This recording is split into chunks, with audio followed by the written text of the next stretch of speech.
하나님께서 오늘 우리에게 주시는 말씀은 시편 127편 3절부터 5절까지의 말씀입니다. 보라, 자식들은 여호와의 기업이요 태의 열매는 그의 상급이로다. 젊은 자의 자식은 장사의 수중의 화살 같으니 이것이 그의 화살통에 가득한 자는 복되도다. 그들이 성문에서 그들의 원수와 담판할 때 수치를 당하지 아니하리로다. 아멘. 5월 19일자 주요 일간지에 기사가 하나 떴었습니다. 3명 이상의 자녀를 둔 부모는 2명 이하의 자녀를 둔 부모보다 일찍 늙는다 라는 기사였었습니다. 가정의 달을 맞이해서 저출산에 대해서 설교를 하고 있기 때문에 기사가 금방 눈에 띄었습니다. 미국 콜롬비아 대학의 공중보건대학원과 프랑스 파리의 도핀대 연구팀이 유럽에 있는 20개국에 있는 대상자들을 조사한 바에 따르면 3명 이상의 자녀를 둔 부모는 2명의 자녀를 둔 부모보다 노년 시기에 인지 능력이 떨어진다는 것입니다.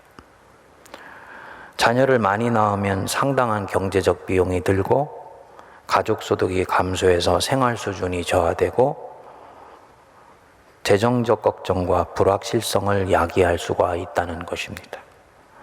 그리고 출산과 양육으로 인해서 스트레스가 쌓이고 수면 등인 휴식을 취할 수 있는 시간도 줄어들어서 인지 능력에 노후에 악영향을 미칠 수 있다는 것이었습니다.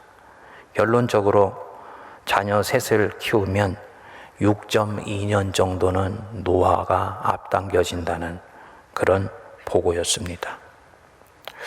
세계 최악의 저출산으로 인해서 국가의 미래 자체를 장담할 수 없는 우리 한국 상황에서 이런 기사를 내는 것도 유감이었습니다만 새 생명을 낳는 여부를 개인의 건강이나 경제적 효과를 고려해서 해야 한다고 말하는 것 같아서 기사의 내용에 대해서 심히 불편했습니다. 현대 자본주의 사회를 사는 사람들이 어떤 일을 결정할 때 가장 중요하게 결정하는 요인이 경제적 비용입니다. 그거 하는데 돈이 얼마나 드는가라는 것입니다. 많은 것을 이 경제적 비용을 계산해 보아서 그것을 할지 말지를 정합니다. 일컬어 경제주의라고 이야기를 합니다. 그래서 출산에 대해서 판단을 할 때도 비용 효과를 보면서 판단하는 것이죠. 첫 주에 언급드렸듯이 자녀를 하나 낳아서 22살까지 기르는데 3억 2천만 원 정도가 들어간다. 그래서 자녀를 많이 낳는 것이 부담이 되고 출산 자체가 주저가 된다. 경제주의적 관점입니다. 저출산 문제에 대해서도 마찬가지입니다. 저출산이 왜 문제가 되냐? 한 사회에서 출산율이 떨어지면 노동 가능한 인구가 줄어들게 되고 생산성이 약화되며 젊은 사람들이 노인을 부양해야 하는 사회적 경제적 비용이 확대되어서 국가 경쟁력이 떨어지게 된다. 이거 경제주의적 판단입니다. 어떤 현상의 긍정적인 면과 부정적인 면을 경제적 효과로 판단하는 것입니다. 물론 이 경제적인 효과는 절대 무시하면 안 돼요. 먹고 사는 것 중요하기 때문입니다. 하지만 그것이 이 경제보다 더욱더 소중한 가치를 앗아가게 만들면 안 되는 것이지요. 국가나 사회는 당연히 젊은이들이 마음껏 결혼해서 마음껏 자녀를 낳을 수 있도록 여건과 환경을 최대한 보장해 줘야 됩니다. 이런 면에서 우리 사회가 가는 이 복지의 방향은 선택이 아니라 필수라고 얘기할 수 있습니다. 그리고 이 자녀를 낳는 부분은 생명권에 해당되는 부분이에요. 그런데 결혼한 부부 입장에서 경제적 판단으로 자녀를 낳을 것인지 아닌지, 낳는다면 몇 명의 자녀를 낳을 것인지를 판단한다. 만일에 그런다면 이 출산의 문제를 생명의 문제로 보지 않는 것이지요. 가족의 가치라는 인류의 가장 보편적이면서도 일반적인 가치를 지금 외면하고 있는 것입니다. 하나님을 섬기는 가정은 이 부분에서 더욱 분명해야 됩니다. 여러분들 중에 만일 내가 그리스도인인데 내가 지금 이 경제주의적 관점으로 출산의 문제를 고민하고 있다면 그는 지금 이 시대의 그릇된 사조에 유혹을 받고 있는 것입니다. 바로 이것이 성경에서 반복해서 말하는 맘모니즘이에요. 돈이나 물질이 내 안에서 신이 되어서 어떤 것을 결정하게 만드는 것입니다. 기독교인은 하나님의 백성입니다. 내가 하나님의 백성이라는 말은 내 자녀를 내 소유로 보지 않고 하나님의 소유로 본다는 얘기예요. 앞으로 태어날 자녀도 내 소유로 보지 않고 하나님의 것으로 보는 것입니다. 그렇기 때문에 하나님이 내 가정에 출산의 복을 주시지 않았다면 모르되 그 복을 주셨다면 그것을 하나님의 뜻에 따라서 결정하는 사람, 이게 바로 하나님의 자녀입니다. 성경적으로는 이 부분에서 자녀 출산은 명료합니다. 결혼이 하나님의 축복이고 하나님의 선물인 것과 마찬가지로 하나님이 주시는 이 자녀 출산은 하나님의 축복이고 하나님의 동시에 명령입니다. 오늘 시편 127편 3편에 말씀하지요. 자식은 하나님이 주신 기업, 즉 유산이요. 태의 열매는 그의 상급이다. 자녀가 하나님의 선물이고 상급인 거예요. 인생이 하나님이 내게 주신 선물인 것처럼, 결혼이 하나님의 선물인 것처럼 그 결혼의 열매와 결실 중에 하나인 출산은 하나님의 선물입니다. 그리고 이 선물은 반드시 경제적인 것이 아닐 수도 있어요. 자녀를 낳고 기르는 과정에서 인간은 사랑하며 산다는 것이 무엇인지를 배웁니다. 부모가 내게 베푸신 사랑이 어떤 것이었는지 자녀를 낳아봤을 때야 알게 됩니다. 나아가서 하나님 아버지가 나를 어떻게 독수리 날개로 업어 지금 여기까지 이끌어 주시고 사랑해 주셨는지 자녀를 낳아서 길러보면서 배우게 되는 거예요. 결혼과 똑같은 이치입니다. 자녀를 낳아 길러보면서 인간이 진정으로 인간이 되어가는 과정을 배웁니다. 자녀 때문에 기뻐하기도 하고 슬퍼하기도 하고 쏘가리도 해보고 남들에게는 참지 못하는 것에 대해서 자녀에 대해서는 꾹꾹 몇 번이고 반복해서 참아가면서 사랑이 무엇인지를 배우는 거잖아요. 그리고 이 자체가 상급입니다.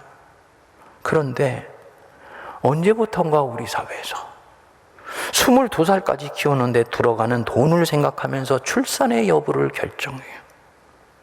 셋 이상 낳아 기르면 가난해질 수 있고 스트레스로 노화가 일찍 올 수 있으니까 하나만 낳아 기르자.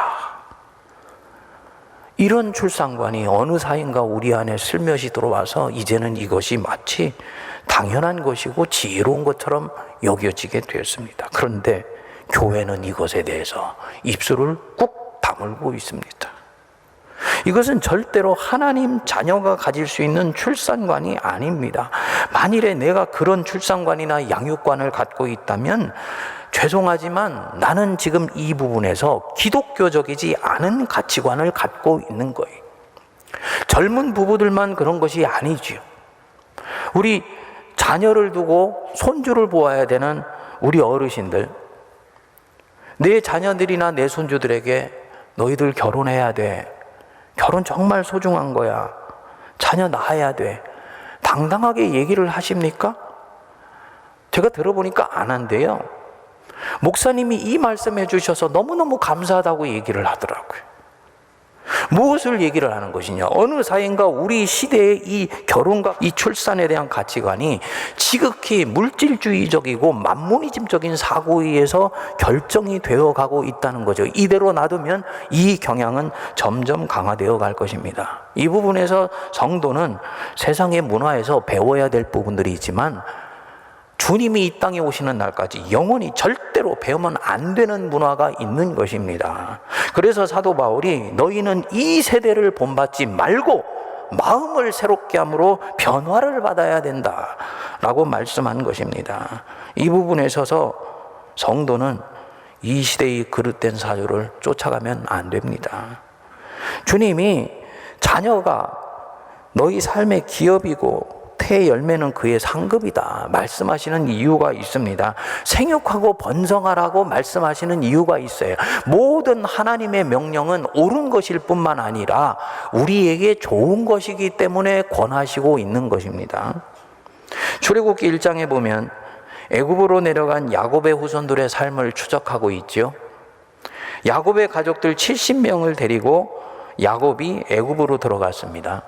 그 70명이 죽은 후에 야곱의 후손들의 역사가 바로 이 출애굽기입니다. 그런데 세속 역사와 연결시켜 보면 이 출애굽기는 의문스러운 부분이 대단히 많이 있습니다. 당시 70명의 야곱의 자손들은 고센이라는 땅에 정착해서 사는데 이들이 죽고 나서 이 70명의 후손들이 빠른 시간에 인구가 증가하여서 나중에는 바로 왕이 위협을 느낄 정도가 되었습니다. 바로가 보니까 이대로 저 이스라엘 인구가 증가되도록 놔두게 되면 나중에 주인과 객이 바뀌게 되겠는 거예요. 그러니까 이때부터 이 이스라엘 민족을 탄압을 하여서 국고성, 지금으로 치면은 식량을 저장하는 성을 비돔과 람셋에 짓게 합니다. 그러면 일하다가 죽고 살아남은 자들은 낮에 고된 노동을 했으니까 밤에 아내 쳐다볼 겨를이 없을 거라고 생각을 한 것입니다. 일종의 민족 학대 정책을 펴은 것이지요. 그런데 출애굽기 1장 12절에 보시면 오히려 학대를 받을수록 더욱 번성하여 퍼져나갔다라고 말씀합니다. 이 현상을 뭘로 설명할 수 있을까요? 고센 땅이 워낙 비옥하여서 이스라엘 백성들이 풍족하게 먹고 힘이 넘쳐서 생육하고 번성했는가? 아닙니다. 오히려 그 반대입니다. 이들이 터를 잡은 고센 땅은 풀이 많은 곳입니다. 농사 짓기에는 척박한 땅이었어요. 원래 기름진 땅은 나일강 삼각지대인데 애굽 왕 바로와 그리고 애굽 사람들이 손에 틀어쥐고 있었습니다. 요셉은 자기 가족들이 이 애굽에 정착할 때 일부러 유목민의 전통을 지키게 하려고 비옥한 땅이 아니고 목초지인 이 고센에 정착하게 했습니다. 유목업이니까 벼농사나 채소나 과일 농사에 비해 생산성이 훨씬 떨어지지요. 양고기는 먹을 수 있을지 모르지만 소고기나 돼지고기는 엄두도 내지를 못하지요. 그렇다면 이스라엘은 경제가 풍족하여서 번성하고 퍼져나간 것이 아니라는 뜻입니다. 워낙 빠르게 인구가 증가해 나가니까 나중에는 산파를 위협하여서 남자아이가 태어나면 죽게 해라 명령을 내렸습니다. 그랬는데도 계속 인구 증가가 멈추지 않으니까 결국은 남자아이가 태어나면 나일강에 갖다 버리라고 아예 민족을 말살하는 정책을 펴기 시작했습니다. 그런데 어떻게 되었나? 모세가 이스라엘 민족을 이끌고 광야에 나가서 숫자를 세어보니까 장정만 60만 명이 넘었습니다. 아내와 자녀들, 부모들까지 포함한다면 200만 명은 좋게 될 것입니다. 어떻게 이런 인구 증식이 가능하겠습니까? 성경이 거짓말로 이것을 꾸민 것이 아니라면 땅도 좋지 않은 고센에서 온갖 핍박과 고된 노동에 시달리고 나중에는 민족 말살 정책까지도 당했는데 어떻게 70명이 420년이 지나서 200만 명이 넘는 숫자로 증가할 수가 있습니까? 출애굽기 1장에 이스라엘 백성이 생육하고 번성했다는 증언이 3번 나옵니다. 7절에 보시면 이스라엘 자손은 생육하고 불어나 번성하고 매우 강하여 온 땅에 가득하게 되었다. 12절에 보시면 학대를 받을수록 더욱 번성하여 퍼져나갔다. 이렇게 나옵니다. 이 2절만 읽으면 온갖 박해와 방해에도 불구하고 인구가 늘어났다는 현상만 기술을 하고 있어요. 읽는 사람은 당연히 궁금증이 생기죠. 도대체 어떻게 이런 일이 가능한 것인가? 20절을 읽는 순간에 답이 나옵니다. 우리 같이 한번 읽어볼까요? 시작. 하나님이 그 산파들에게 은혜를 베푸시니 그 백성은 번성하고 매우 강해지니라. 이 출애굽기 1장에서 유일하게 하나님이 주어로 나오는 대목이에요. 하나님이 이 일을 가능하게 해주셨다. 하나님이 이스라엘 백성들을 챙기시고 하나님이 살펴주시고 하나님이 보호해 주셔서 생육하고 번성하게 된 것이다 라는 말입니다. 보십시오. 이스라엘을 둘러싼 환경은 절대적으로 호의적이지 않습니다. 오히려 자신들에게 주신 생명을 짓밟고 행복하게 살지 못하게 하는 구조 악이 도처에 역사하고 있습니다. 나중에는 남자아이를 죽이기까지 합니다. 그런데도 그들은 계속 생육하고 번성합니다. 어떻게 이런 일이 일어나느냐?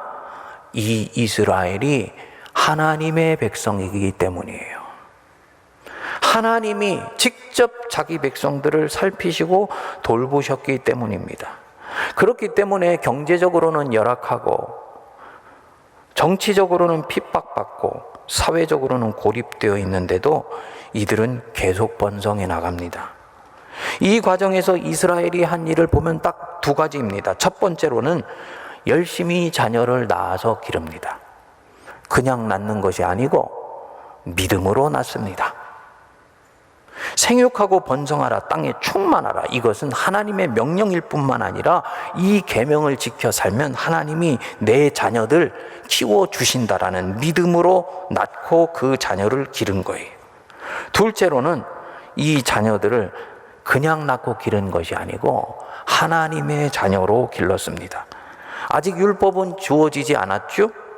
아브라함과 이삭과 야곱의 하나님이 어떤 하나님이신지 구전으로 조상들에게 들었던 그 부분들을 열심히 가르쳤어요. 그랬더니 하나님이 나머지는 길러주시고 성장시켜 주셔서 이 자녀들이 부모의 자랑이 되고 결국 선민 이스라엘이라는 걸출한 민족을 형성하게 된 것입니다. 물론 애굽 사람도 하나님의 형상으로 만든 피조물이죠.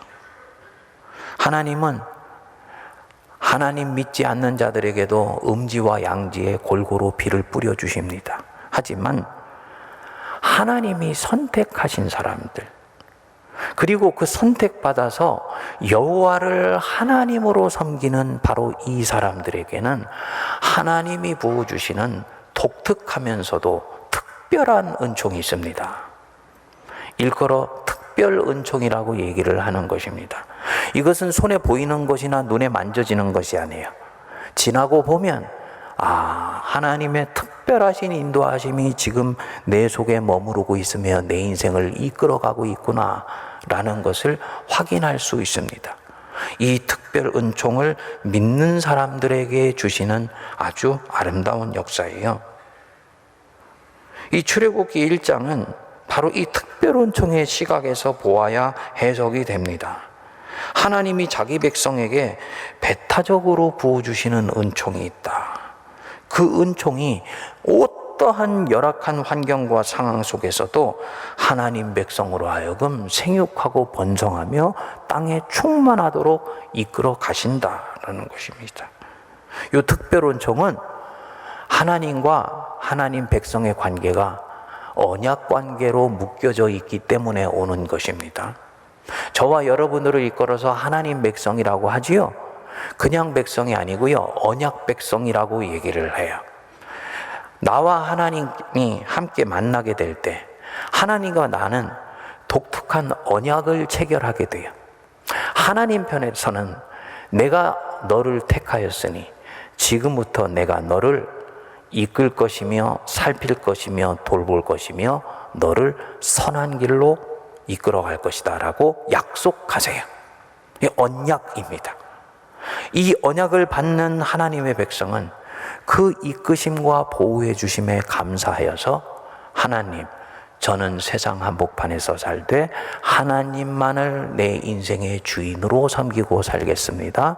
하나님의 명령은 옳은 것일 뿐만 아니라 내 인생에 좋은 것이기 때문에 나는 그것을 따르겠습니다라고 하나님께 같이 언약합니다. 이 쌍방의 언약이 함께 묶여지게 되어서 계약이 체결되게 되고, 이 계약을 맺은 하나님의 백성을 언약 백성이라고 하는 것입니다. 그러니까 예수 그리스도를 인격적으로 영접한 모든 사람은 하나님의 언약 속에서 그 인생의 길이 열려지게 되는 거예요. 당연히 우리는 때때로 믿지 않을 수도 있고 세상의 그릇된 가치관 속에서 휘둘릴 수도 있지만, 하나님은 자기의 백성을 특별한 은총으로 살피시고 돌보시고 이끌어 주세요. 중요한 것은 나와 하나님이 그 관계를 맺으면 하나님은 내 믿음을 보시고 아직 하나님을 모르는 내 자녀에게도 특별한 은총으로 살피시고 돌보아 주십니다. 아브라함의 믿음을 보시고 하나님을 아직 깨달아 알지도 못하고 주님께 선한 일을 행하지도 못한 이삭에게 아주 축복을 물붓듯 쏟아부어 주시는 것과 마찬가지입니다. 만일에 이것을 내가 믿는다면 세상 사람들과 같은 방식으로 결혼과 출산을 대하면 안 되는 것이지요. 상황이 열악해서 지금 낳을 수가 없어. 구조학 때문에 우리 부부는 더 이상 어떻게 해볼 수가 없어. 아버지, 어머니 아이 하나 낳아 키우는데 얼마나 많은 비용이 드는지 아시면서 저희한테 하나 더 낳으라고 하십니까? 이렇게 말하면 이것은 하나님도 모르고 은총도 모르고 특별 은총은 더더욱 모르는 세상 사람들이 할 말이지 하나님의 자녀가 할 말은 아닌 거예요. 만일 내가 지금 그렇게 생각하고 그렇게 말하고 싶다면 그는 그 순간 하나님을 자기의 한계 안에 가두어 놓고 있는 것입니다. 여러분, 피조물이 뭔데 창조주이신 하나님을 제한합니까?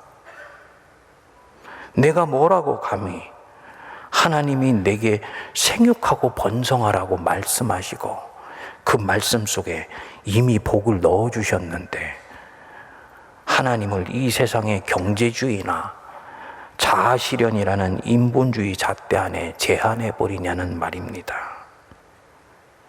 애굽에 있었던 이스라엘 백성들 보십시오. 거듭 말씀드리지만 이들이 한 것은 아무것도 없어요. 딱 한 가지 했습니다. 하나님을 절대로 제한하지 않았습니다. 하나님 실력은 여기까지이실 거야 생각하고 하나님을 제한하지 않았다고요. 믿음을 경제적으로 계산하면서 판단하지 않았습니다.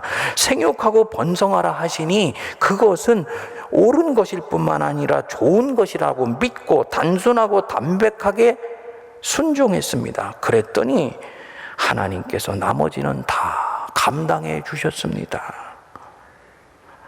하나님 단순하게 신뢰하고 뜻대로 여건이 되는 한 열심히 나아서 선하게 길렀더니 나머지는 하나님이 뒷감당 다 해주신 거예요. 성도님들 꼭 기억하십시오.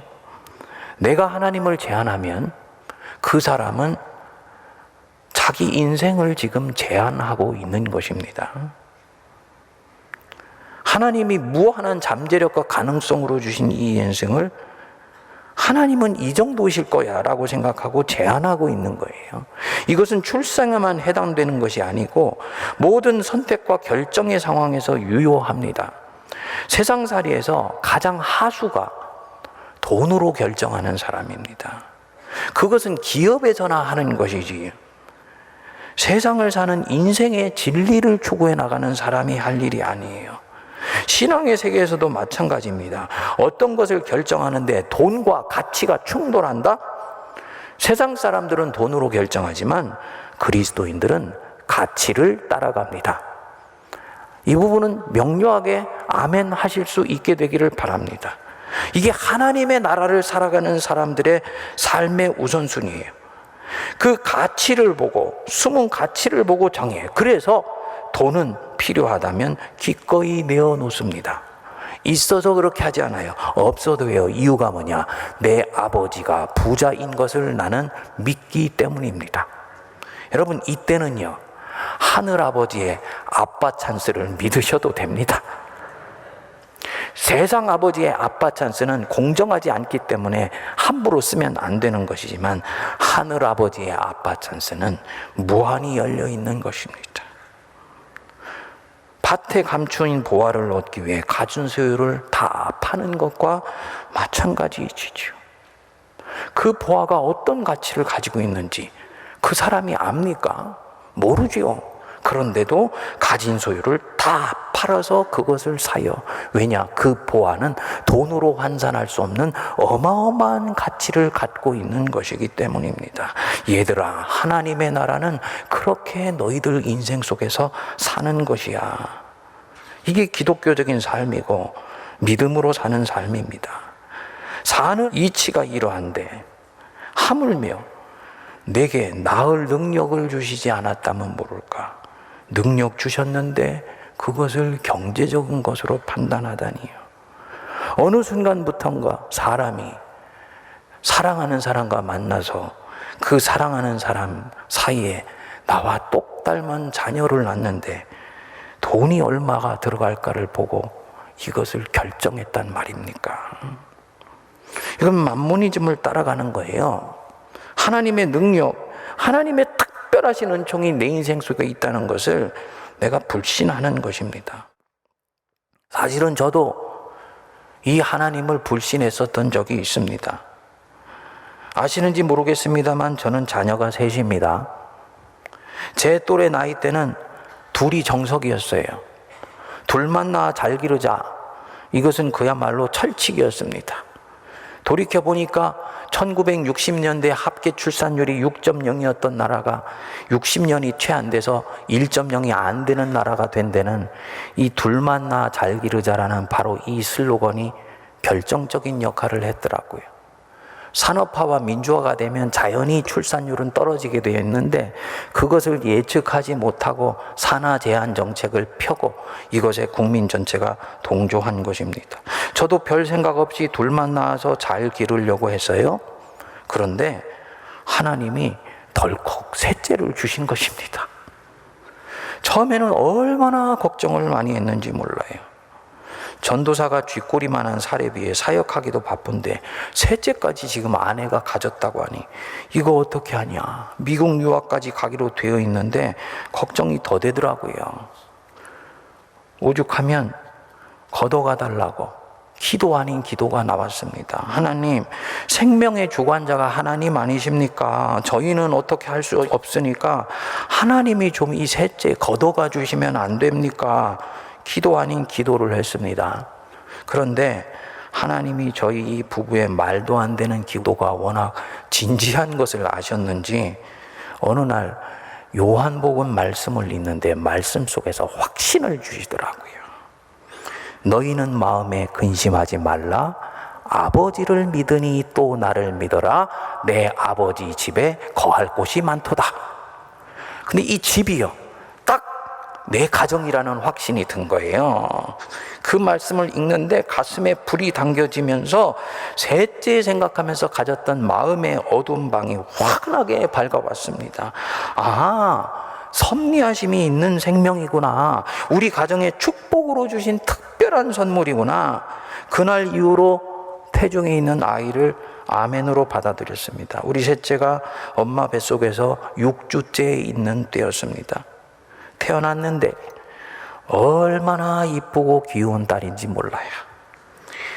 요즘은요, 이 녀석 없었으면 내가 사는 인생의 낙이 반으로 줄어들었을 것이다 생각이 됩니다. 첫째는 아직 지 인생의 목표를 찾으려고 이리저리 뛰어다니고, 둘째는 필이 꽂히면은 뒤를 돌아다보지 않는 애입니다. 셋째는요, 엄마 아빠 얼마나 섬세하게 살펴주는지 셋 중에서 가장 정이 많은 딸이에요.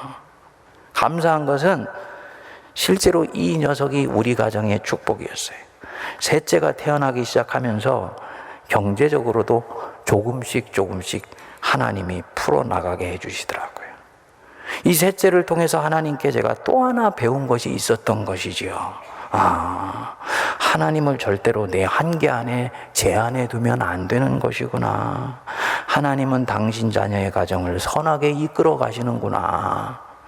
제가 우리 가정만 이런 것이면 이거는 예가 될 수가 없지 않습니까? 지금 제가 전하는 이 말씀의 큰 얼개는 세문안교에서 처음 전하는 것이 아니고 제가 전에 섬겼던 포항제일교회에서도 한번 설교를 했었어요.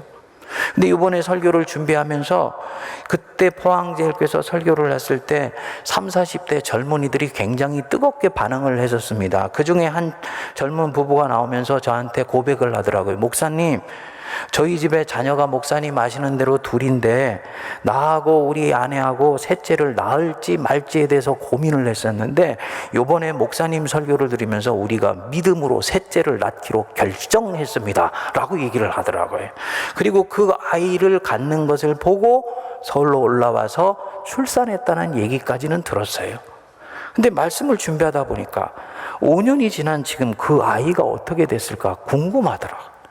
그래서 그 집사님한테 메일을 띄웠습니다. 그랬더니 5살 먹은 아이의 예쁜 사진과 함께 스토리가 담겨 있더라고요. 목사님, 셋째 아이를 낳은 것은 내 인생의 가장 아름다운 결정이었습니다. 얘가 지금 있는 것이 우리 가정에 너무너무나 큰 기쁨이고 소망입니다. 더 감사한 것은 포항에 있는 교회는 둘 가진 가정이 셋째를 낳는 것이 우리 가정을 따라서 전통이 되었습니다. 저 세문안교회에 대해서 기도 제목 하나를 가졌습니다.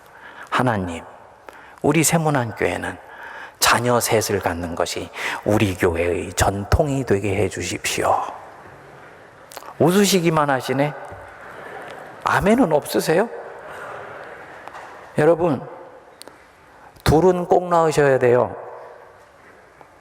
이것은 하나님 편에서 볼 때는 본전은 하시는 겁니다.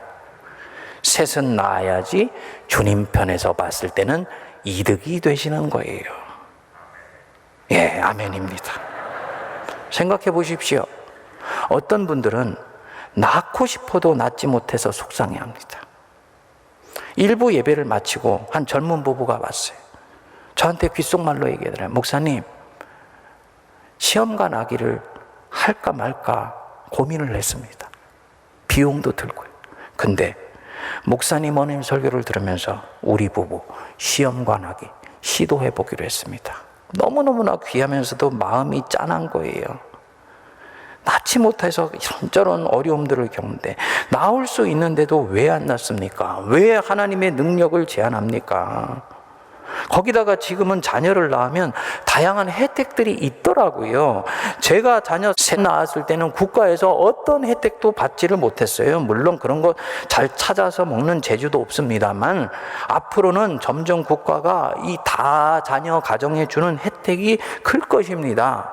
그것이 아니어도 우리는 하나님의 언약 백성이에요. 하나님이 택하신 자녀, 그리고 생명의 열매로 주신 그 자녀는 정하시고 택하시고 세상에 보내셔서 그 자녀의 인생이 꽃이 피어나며 예수 그리스도의 제자로 신실하게 자라갈 수 있도록 반드시 이끌어 주십니다. 이건 특별한 은총으로 살피시고 돌보시는 것입니다. 모든 것 다 감당할 수 있도록 이끌어 주세요. 그러니까 우리 젊은 우리 부부 여러분, 낳으세요. 많이 낳으세요. 세상에 21세기 한복판에 세문안교회 광화문 한복판에 이 AI 시대에서 자녀 많이 낳으라고 이 고전적인 설교를 하는 이상한 목사가 여러분 이상합니까? 아니지요. 영원히 이어지는 진리가 있는 거예요. 시대와 문명의 흐름과 상관없이 영원히 이어지는 진리는 반드시 있습니다. 그 중에 하나가 하나님은 하나님의 자녀를 생육하게 하며 번성하게 하며 결혼과 출산에 놀라운 복을 내려주셨다라는 것입니다. 이거는 예수님께서 이 땅에 오시는 날까지 교회가 흔들리면 안 되는 가치관입니다. 문제는 뭐냐? 교회가 이런 부분들에 흔들리고 확신이 불명확하니까 자녀가 결혼을 하지 않는데도 부모가 입술을 꾹 다물고 있고 아이를 낳지 않는데도 제가 힘들어서 그런 것이지 하면서 입술을 닫는 거예요. 목사가 이 얘기 해주니까 좋은 거예요. 아닌 것이지요. 이 부분에 있어서는 우리 세문안교부터 먼저 바른 출산과 결혼에 대한 가치를 확고히 가질 수 있게 되기를 바랍니다. 많이 나오세요. 그리고 가족들과 국가와 사회가 이 자녀들을 이제는 같이 돌봐줘야 됩니다. 여성들에게만 절대로 육아의 책임을 맡기면 안 됩니다. 교회도 유아 세례 때만 살피고 돌본다고 생각하지 말고 실제로 이들은 하나님의 언약 백성의 내 가족이니까 내가 돌보고 살펴야 된다는 거룩한 책임의식을 가져야지요. 헌당 때문에 지금은 교회가 손이 오그러져 있습니다만 때가 되면 젊은 부부가 출산하면 출산 격려금도 지원을 해야 돼요. 하나가 태어나면 100만 원, 둘째 태어나면 200만 원, 셋째 태어나면 300만 원. 교회가 힘을 하나님 더 주셔서 그래 너희들 정말 생육하고 번성하게 한다. 셋째는 믿음으로 낳았을 것이니까 거기다 보너스 100만 원 더 준다. 제가 드리는 말씀이 아니고 이스라엘 백성들, 유대인들이 하나님의 나라를 이 땅에 이루어나는 중요한 원리가 바로 이 부분입니다. 우리는 하나님의 나라의 확장이라는 것을 믿지 않는 사람 전도하는 시각에서 먼저 보는데요. 유대인들은 그렇게 안 봐요. 하나님이 주신 태 열매를 거부하지 않고 성실하게 나아서 주님의 제자로 잘 키우는 것이 하나님의 나라의 시작이고 확장이라고 보더라고요. 그래서 이 이스라엘은 민주화되어 있고 선진화되어 있으면서 여성들도 군의 의무를 감당하는 양성이 동등한 사회인데도 출산율이 3.0이 넘습니다. 성지순례를 가면 젊은 부부가 4씩 5씩 낳아서 데리고 다니는 가정이 얼마나 많은지 모릅니다. 왜 그렇게 하느냐? 하나님의 나라의 시작이 가정에서부터 시작되며 이것은 하나님이 주신 모든 생육과 번성의 출발이라고 보기 때문입니다. 이런 부분에 있어서 교회의 강성함은 교회가 가지고 있는 고전적이지만 중요한 가치를 절대적으로 지키는 데서부터 온다고 저는 확신합니다. 여러분, 생육하고 번성한 복을 누리실 수 있게 되기를 축복드립니다. 저와 여러분들의 가정이 하나님의 언약 가족으로서, 언약 백성으로서 이 거칠고 힘든 한복판에서도 생육하고 번성하여서 하나님의 나라와 영광이 우리 가정으로부터 힘차게 뻗어갈 수 있게 되기를 주님의 이름으로 축복드립니다.